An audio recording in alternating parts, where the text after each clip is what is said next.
Christopher Katango.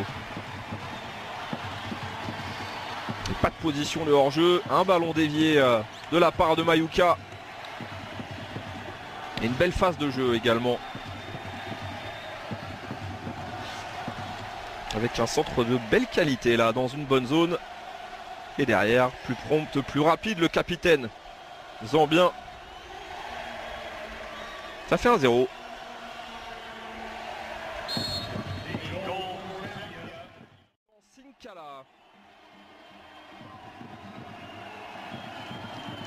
Et la fin de Sun Tzu, elle est merveilleuse. Enroulé du pied droit, petit filet. Nishikawa est battu.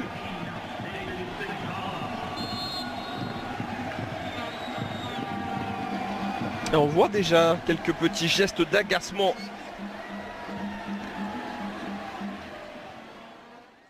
Après le succès arraché contre le Costa Rica, bien le court après le score. Il n'y a plus qu'un but de retard maintenant. Penalty pour l'ancien joueur du CSKA Moscou. C'est un joueur de Nagoya également au Japon. La start de centre en tout cas de la part de Kagawa, on l'a peu vu, il a été très discret. Finalement il marque ce but et permet au Japon de revenir à 2 partout. Ça peut paraître cruel pour la Zambie, mais le Japon est de retour.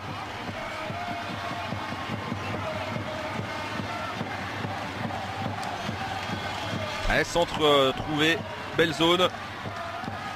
Yaokuba qui vient faire semblant de toucher ce ballon. Il ne peut pas faire grand chose à Nsabata. Battu dès le départ de ce centre-tir. Tout donc entre le Japon et la Zambie.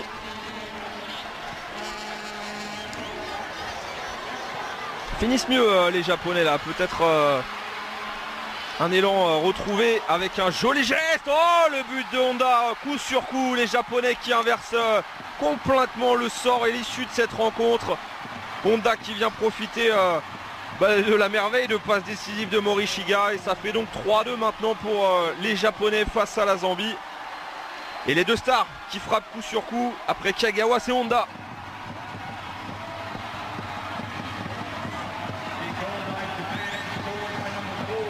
Et ralenti qui a du mal à partir, mais quel travail fait par Masato Morishiga. Ouais, il élimine l'entrant là, Musando. Et le tacle impeccable de Honda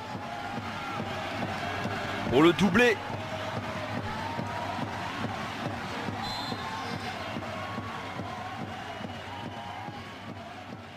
Et bien voilà comment on peut changer.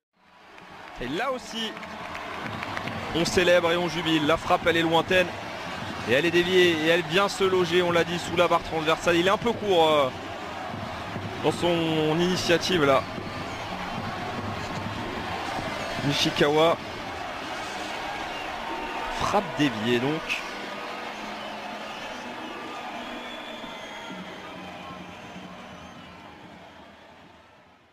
Oh, incroyable!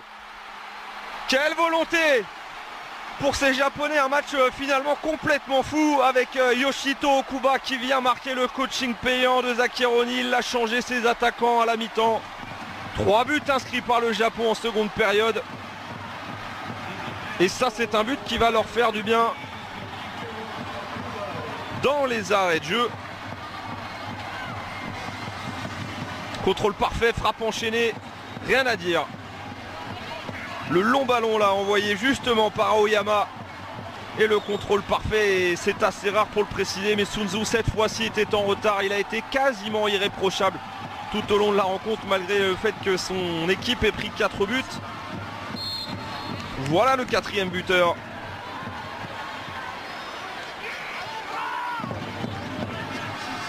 Incroyable cette seconde période.